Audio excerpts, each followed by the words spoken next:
누군가 반드시 관계를 맺으면서 살 수밖에 없는 존재라는 거예요. 그렇기 때문에 하나님이 그 자리에서 빠져버리는 순간 뭐가 될까요? 또다시 누군가와 관계를 맺기 위한 또 다른 존재가 필요한 거예요. 또 다른 존재가요.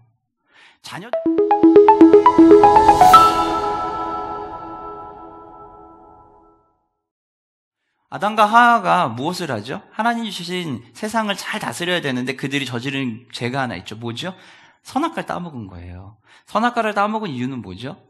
하나님이랑 똑같이 되고 싶어서요. 인간을 넘어서서 자신의 주권을 주장하고 싶었던 거죠.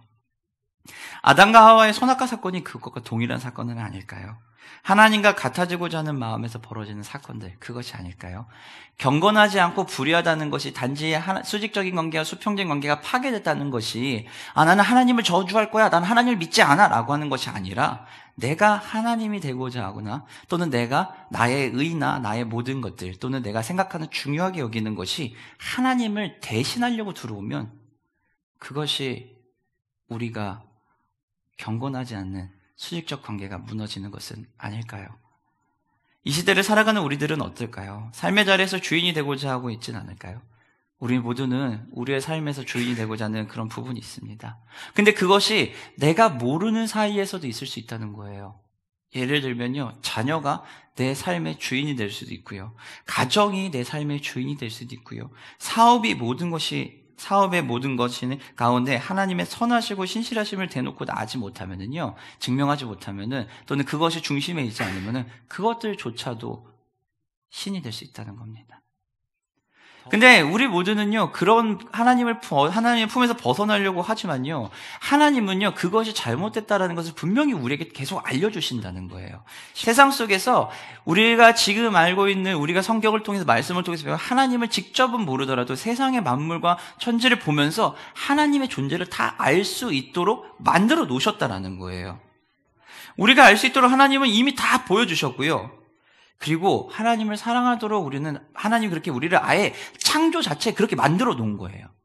우리의 모습이 아예 그렇게 되어 있다라는 겁니다. 그렇기 때문에 우리는요, 하나님을 경배할 수밖에 없는 존재로 만들어졌고, 하나님과 어울려 살 수밖에 없는 존재, 그리고 하나님을 의지하면서 하나님과의 그런 아름다운 교제를 할 수밖에 없는 존재로 만들어졌어요. 즉, 우리는 누군가 반드시 관계를 맺으면서 살 수밖에 없는 존재라는 거예요. 그렇기 때문에 하나님이 그 자리에서 빠져버리는 순간 뭐가 될까요? 또다시 누군가와 관계를 맺기 위한 또 다른 존재가 필요한 거예요. 또 다른 존재가요. 하나님과의 관계도 마찬가지예요.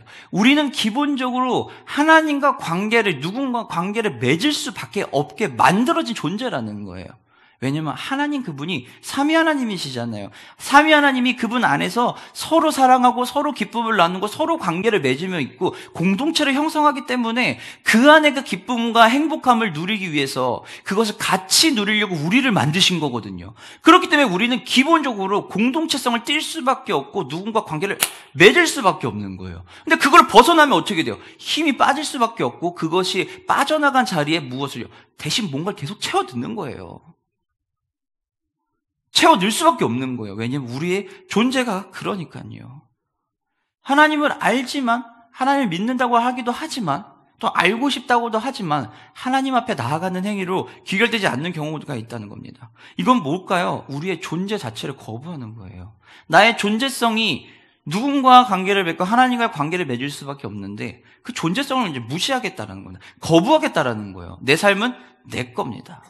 나는 더 이상 하나님과 관계를 맺지 않겠습니다. 이것은 뭐가 되는 거예요? 내 존재를 거부하는 거예요. 우리가 창조주에 의존하고 있다는 것을 인정하지 않고는요, 우리는요, 스스로를 끊임없이 무언가 다른 것으로 가게 한다는 겁니다. 이 하나님을 창조하신 그 하나님과 관계를 맺는 것에서 벗어나서 다른 것에 관계를 맺기 시작하는 것, 이것을 우리는 우상이라고 부른다는 겁니다. 이 행위를 성경에서 오늘 본문에서는 자신을 높이는 행위라고 얘기합니다.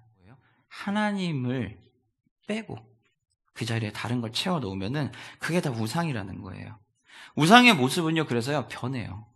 수도 없이 많이 변합니다. 보고 아름답지 못하면 내가 뭔가 좀 뒤처지는 것 같고, 내가 더 소유하지 물질이 부족하면 뭔가 문제가 있는 것 같고, 내가 그 능력이 없으면 내가 큰 어려움이 될 것 같은 그런 압박과 그런 것들이 몰려오잖아요.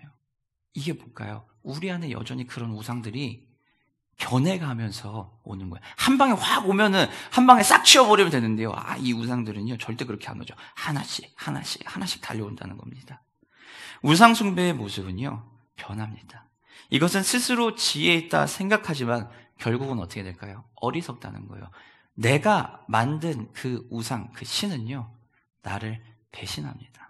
모든 판단의 기준이 하나님에게서 자신으로 돌아가는 것, 나에게 돌아가는 것, 그것이 하나님은 우상이다라고 알려주시는 거예요. 팀 켈러 목사님은요, 내가 만든 신이라고 하는 책에서 이렇게 얘기합니다. 우상이 우리들의 삶 전체를 지배합니다.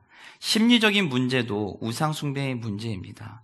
완벽주의, 일중도, 만성적 우유부단, 남의 삶을 통제하려는 욕구 등은 모두 좋은 것을 우상으로 둔갑시킵니다. 라고 얘기합니다. 우리의 삶에는 우상이 가득하다는 거예요. 이 책에서는요, 이런 말도요. 내 마음은 우상 공장이다라고 얘기합니다. 끊임없이 우상이 튀어나온다는 거죠. 그러니 우리는 조심할 수밖에 없고 우리가 그 우상이 안 만들어지도록 중심에 무엇이 있는지를 계속해서 살펴봐야 된다는 거예요. 그것이 아닌지 우상인지 아닌지 알 수 있는 것은 뭘까요? 내가 어떤 관계를 누구와 맺고 있는가라는 겁니다. 하나님과 관계를 맺고 있는 것인지 아닌지 그것이 내가 우상을 붙잡고 있는지 안 붙잡고 있는지 알려준다는 겁니다. 자녀, 사업, 아니면 교회가 혹은 사역이 나를 드러나게 만드는 우상일 수도 있다는 겁니다. 내 생활의 문제, 내 마음의 문제, 내 우유부단한 성격, 나의 게으름, 나의 준비하지 못하는 이런 것들도 우상일 수 있다는 겁니다. 이것의 밑에 깔려있는 우상은 뭘까요? 편리함이죠. 준비 안 하고 있으면은 편안하잖아요. 아무것도 안 하면요. 편안하잖아요.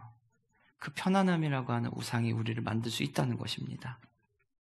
우리의 심리적인 문제도 우상 숭배가 될 수 있습니다. 왜냐면은요, 그 심리적인 문제가 하나님을 대신하니까요.